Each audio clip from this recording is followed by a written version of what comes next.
কিছুদিনের মধ্যেই লোকসভা নির্বাচন ঘোষণা হবে। লোকসভা নির্বাচনকে সামনে রেখে সম্প্রতি পশ্চিম ত্রিপুরা লোকসভা আসনের মনোনীত প্রার্থী করেন বিজেপি বিপ্লব কুমার দেবকে। প্রার্থী ঘোষণার পর থেকেই বিভিন্ন মণ্ডলে মণ্ডলে সাংগঠনিক সভা করে চলেছেন রাজ্যের মুক্তির কাণ্ডারি বিপ্লব কুমার দেব। এরই অঙ্গ হিসাবে শুক্রবার দুপুর 12 ঘটিকায় বক্সনগর কমিউনিটি হলে বক্সনগর মণ্ডলের উদ্যোগে এক সাংগঠনিক সভা অনুষ্ঠিত হয়। এই সাংগঠনিক সভায় সভাপতিত্ব করেন বক্সনগর মণ্ডল সভাপতি সুভাষ চন্দ্র সাহা। উপস্থিত ছিলেন পশ্চিম ত্রিপুরা লোকসভা আসনের প্রার্থী বিপ্লব কুমার দেব। এছাড়াও এলাকার জনপ্রিয় বিধায়ক তোফাজ্জল হোসেন, প্রাক্তন বিধায়ক সুভাষ দাস, রাজ্য হজ কমিটির চেয়ারম্যান শাহ আলম, সংখ্যালঘু মোর্চার সভাপতি বিল্লাল মিয়া এবং বক্সনগর পঞ্চায়েত সমিতির চেয়ারম্যান সঞ্জয় সরকার সহ আরও অনেকে। প্রথমে মঞ্চে অতিথিদের পুষ্প ও উত্তরীয় দিয়ে বরণ করে নেন মণ্ডলের কার্যকর্তারা। তারপর প্রদীপ প্রজ্বলনের মাধ্যমে সাংগঠনিক সভার সূচনা করেন বিপ্লব কুমার দেব ও বিধায়ক তোফাজ্জল হোসেন। রাষ্ট্রীয় গীতের মাধ্যমে অনুষ্ঠান শুরু হয়। স্বাগত ভাষণ রাখেন মণ্ডল সভাপতি সুভাষ চন্দ্র সাহা।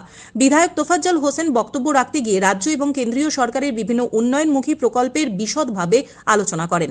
আগামী লোকসভা নির্বাচনে নরেন্দ্র মোদীর হাতকে শক্তিশালী করার জন্য বিপ্লব কুমার দেবকে বিপুল ভোটে জয়যুক্ত করার আহ্বানও রাখেন বিধায়ক তোফাজ্জল হোসেন।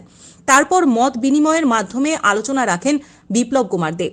তিনি বলেন, ত্রিপুরার মানুষকে কোনোদিন ভুলতে পারবো না, কারণ ত্রিপুরায় 0 থেকে 25 বছরের সিপিএমকে উৎপাত করেছে। আমি ত্রিপুরাবাসীর হয়ে থেকে সিপিএমকে উৎখাত করতে পেরে আমি গর্বিত।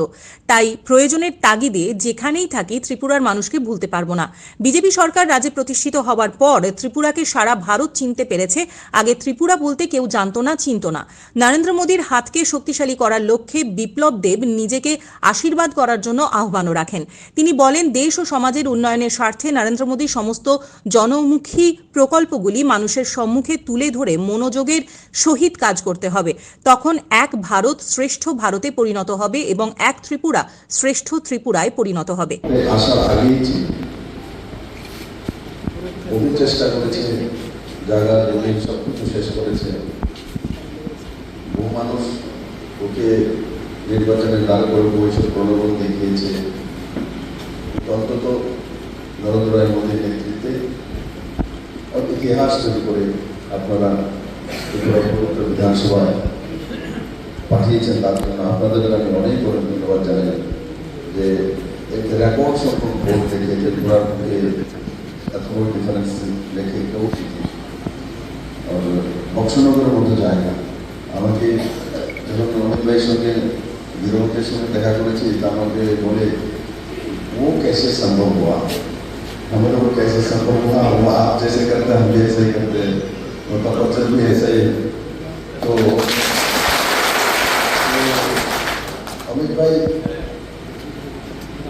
এমন একজন ব্যক্তি যেখানে যে কাজ অন্য কেউ করতেই পারে না, অমিত শাহ করতে পারে। জানেন তো,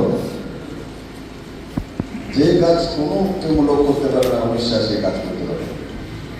ত্রিপুরা তো ও বারবার তখন আমার নাম বলছিল, আপনারা হাততালি দিচ্ছিলেন। ওই সময় যে অমিত ভাই শাহ সারা ত্রিপুরা রাজ্যে ঘুরে শুধু একটাই কথা বলেছিলাম, ত্রিপুরা রাজ্যের 18-এর নির্বাচন হবে মহাভারতের যুদ্ধ। কারণ সেই রণক্ষেত্র, সেই মহাভারতের যুদ্ধ আমি আমার মুক্তিদাতার চোখে দেখেছিলাম সেই দিন 2018 সালের নির্বাচনের আগে। তখন আমরা প্রত্যেক জায়গায় জায়গায় গিয়ে বক্তৃতা দিয়ে বলতাম যে 18-এর নির্বাচন হবে মহাভারতের যুদ্ধ। সেই মহাভারতের যুদ্ধ কিসের যুদ্ধ ছিল? সেটা ছিল ধর্মের যুদ্ধ, অধিকারের যুদ্ধ।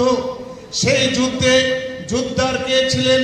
যোদ্ধার ছিলেন অর্জুন, এবং তার রথের সারথি কে ছিলেন? ভগবান কৃষ্ণ। তখন সেই দিন বলেছিলাম যে 18-র যে ত্রিপুরা রাজ্যে এই যে মহাভারতের যুদ্ধ হবে, সেই যুদ্ধের যোদ্ধার হবেন আমার এই সেই মুক্তিদাতা বিপ্লব দেব, এবং ওনার রথের সারথি হবেন ওই কৃষ্ণরূপী নরেন্দ্র ভাই মোদী। ওই সেই দিন কৃষ্ণরূপী নরেন্দ্র ভাই মোদী যখন ওনার রথে উঠে গেলেন ওনার ত্রিপুরা রাজ্যে। Bureau report, হাল্লাবোল।